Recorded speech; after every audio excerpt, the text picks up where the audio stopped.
Camera is okay. तो subject का नाम है एम्प्लॉयबिलिटी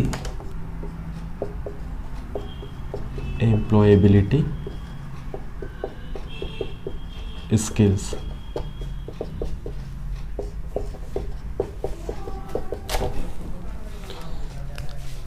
हेलो दोस्तों, मैं किशन कुमार आप सभी का स्वागत करता हूं अपने YouTube channel college and study में। जैसे कि आप सभी लोग छात्र जानते होंगे कि हमारा ये चैप्टर कंप्लीट हो चुका है, तो इसके हम आज इंपॉर्टेंट क्वेश्चन करने वाले हैं जो एनसीईआरटी पूछता है। ये हमारा पार्ट 4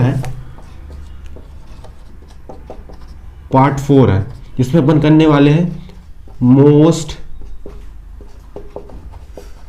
इंपॉर्टेंट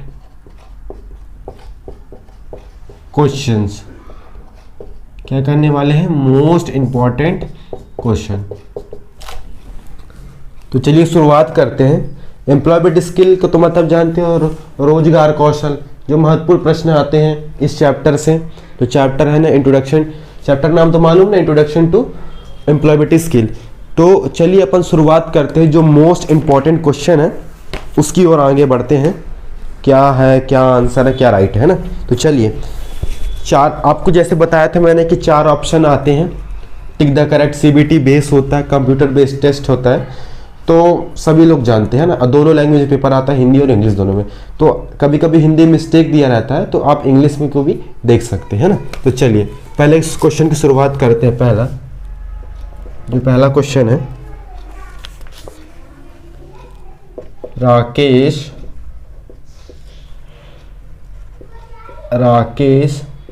सेल्स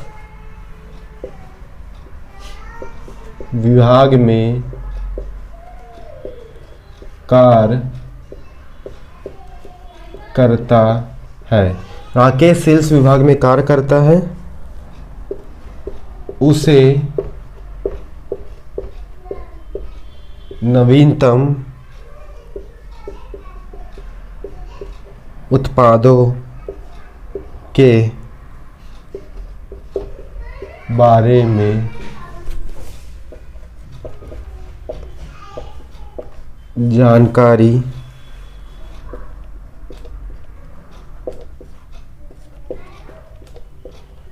साझा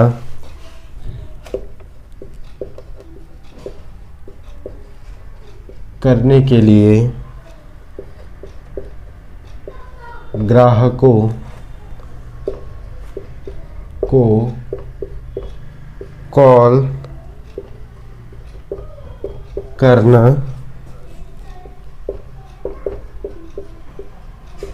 पड़ता है। ठीक, फिर ऑप्शन दे देगा निम्न में से,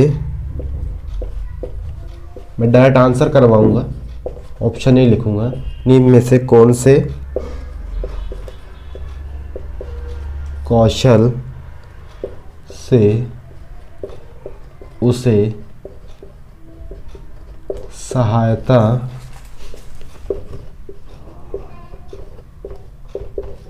मिलेगी।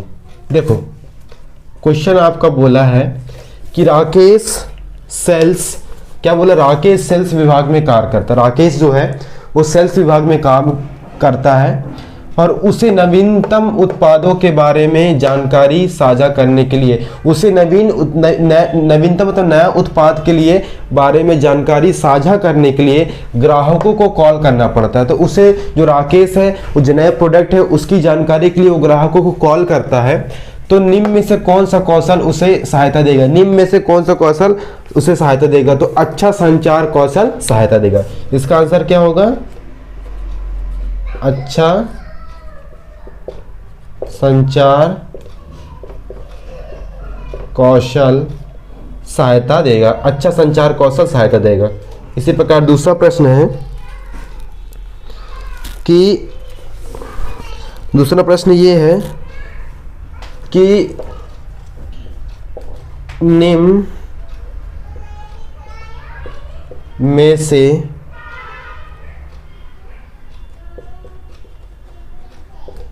एम्प्लॉयबिलिटी, क्या होता है निम्न में से? एम्प्लॉयबिलिटी से संबंधित पोर्टल,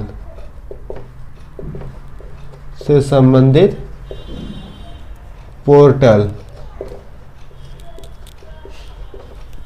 आपको बताना है कि निम्न में से एम्प्लॉयबिलिटी संबंधित पोर्टल है, तो कौन सा पोर्टल संबंधित है? तो आपके सब आते हैं, आपके भारत स्किल भी आता है, ठीक, आपके एसीम भी आता है, ASEEM, और आपके NSD भी आता है, NSD ही आता है बस। इसी प्रकार आपका तीसरा प्रश्न है कि ई लॉगिंग में किस डिजिटल उपकरण का प्रयोग किया जाता है? ई लॉगिंग बोलते हैं, ई लर्निंग में किस डिजिटल उपकरण का प्रयोग किया जाता है? देखो,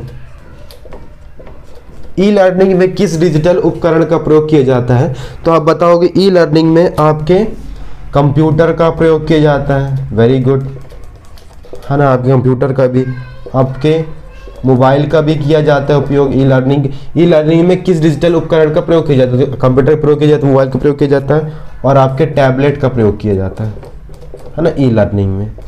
अब आता है चौथा प्रश्न, एम्प्लॉयबिलिटी स्किल। एम्प्लॉयबिलिटी स्किल्स होती है में कौन से कौशल शामिल होते हैं? कौन से कौशल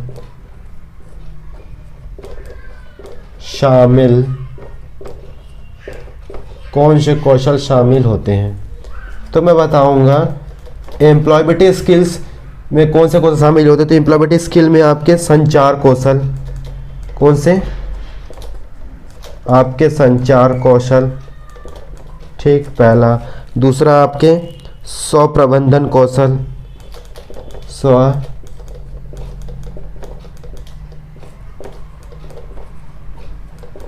प्रबंधन कौशल। तीसरा आपका निर्णय लेने का कौशल, निर्णय लेने का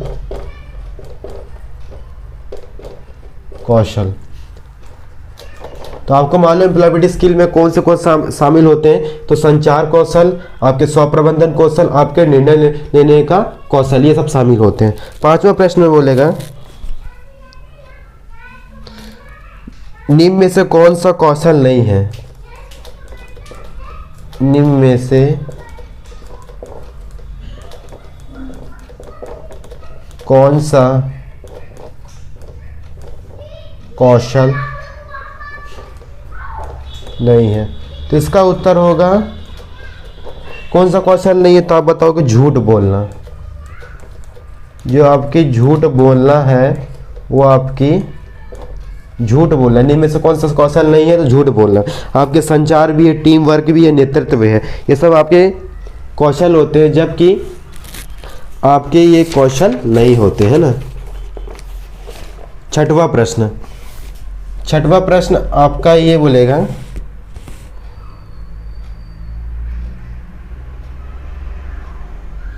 कि निम्न में से अच्छा नेतृत्व कौशल,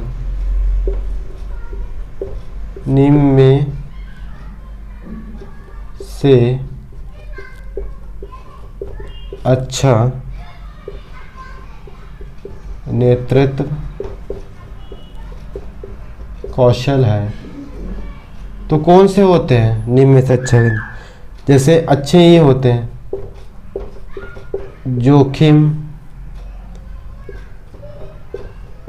जोखिम लेने के लिए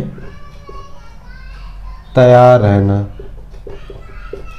जोखिम लेने के लिए तैयार रहना, ये पहला है। दूसरा आपका मोल भाव का अपन कहते हैं नेगोशिएट करने में सक्षम होना। फिर आपका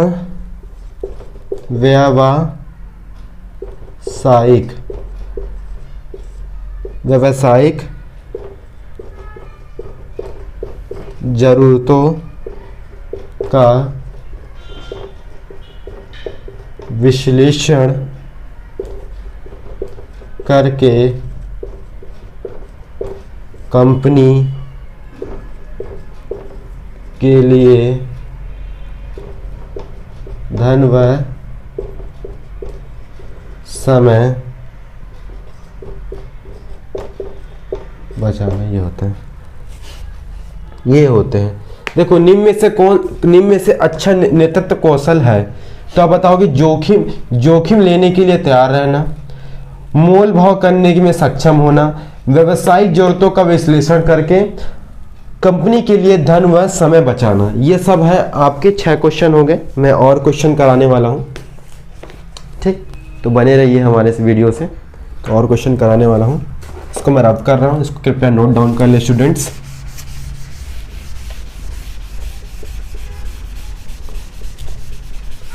रब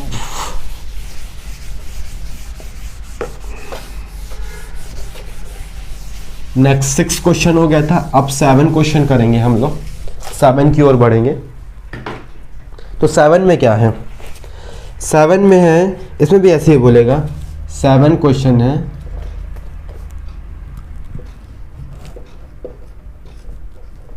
निम्न में से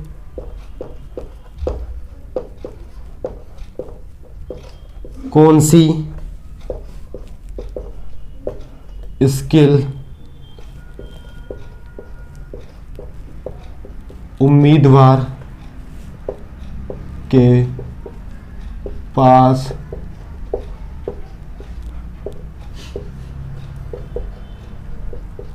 होनी चाहिए? निम्न में से कौन सी स्किल उम्मीदवार के पास होनी चाहिए? तो संचार, आपके पास संचार होने चाहिए, ठीक।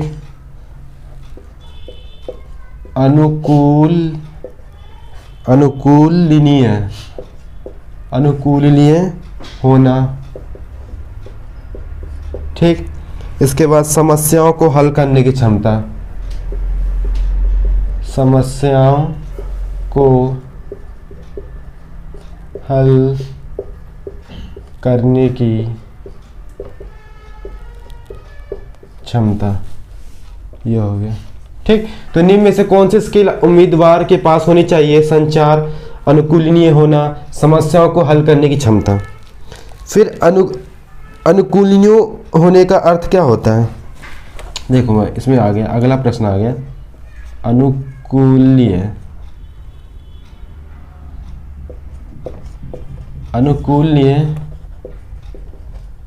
होने का क्या अर्थ होता है? इसमें मैं बता रहा हूं, टीम के एक भाग के रूप में कार्य करना, ठीक। टीम के एक भाग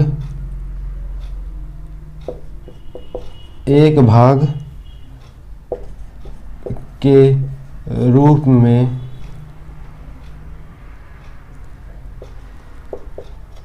कार्य करना। फिर दूसरा है कई कार्यों या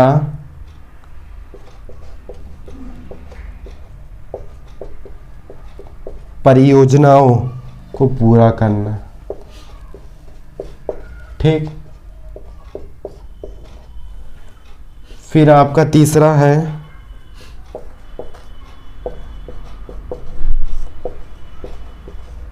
परिवर्तन के लिए रचनात्मक प्रतिक्रिया देना। ये होते मतलब अनुकूलीय होने का अर्थ होता है कि टीम के एक भाग के रूप में कार्य करना, कई कार्यों का परियोजनाओं को पूरा करना, परिवर्तन के लिए रचनात्मक प्रतिक्रिया देना, ये होता है। अब आपका 9वां प्रश्न है, देखो इसको बोलते हैं पारस्परिक, क्या बोलते हैं, पारस्परिक कौशल। इसको इंग्लिश में कहते हैं इंटरपर्सनल स्किल। ऐसे दे देगा ना, आपको यहाँ पर डैश देगा कि अनुमति देना है, तो इसका आंसर भी क्या होगा, पारस्परिक कौशल आपको की अनुमति देना। तो इसका आंसर होगा मिलनसार तथा विनम्र बने रहना। क्या होता है, पहला है मिलनसार तथा विनम्र बने रहना। फिर आपका दूसरा होता है पर्यवेक्षकों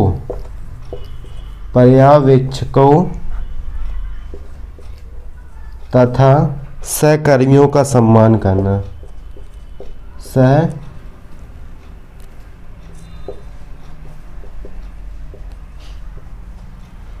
सहकर्मियों का सम्मान करना, है ना। फिर आपका पर्यवेक्षकों तथा सहकर्मियों का सम्मान करना। फिर आपका तीसरा आता है फीडबैक। क्या होता है,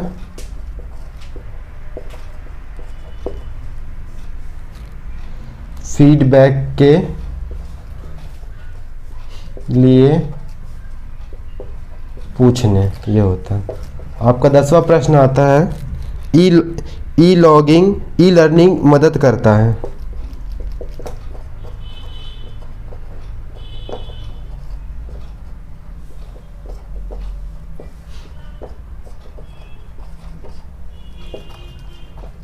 ई लर्निंग मदद करता है आपके डिजिटल कौशल सीखने में।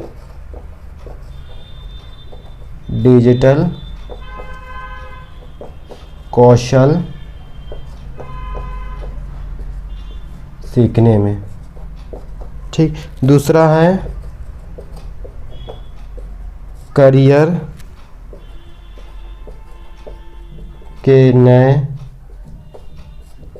के नए रास्ते तलाशने में। फिर आपका अगला है कम लागत पर नए कौशल प्राप्त करने में। वेरी राइट, कम लागत पर नए कौशल प्राप्त करने में, ठीक। तो ई लर्निंग मदद करता है डिजिटल कौशल सीखने में, करियर के नए रास्ते तलाशने में, कम लागत पर कौशल प्राप्त करने में। तो इसकी भी नेक्स्ट पार्ट आएगा, तो नेक्स्ट पार्ट में और क्वेश्चन कराने वाला हूँ। इसमें मैं 10 ही क्वेश्चन करा रहा हूँ।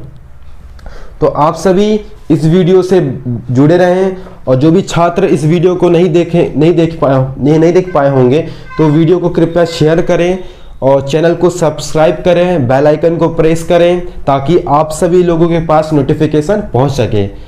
तो हंसते रहिए, मुस्कुराते रहिए। Thanks for my watching video, keep smile, thank you.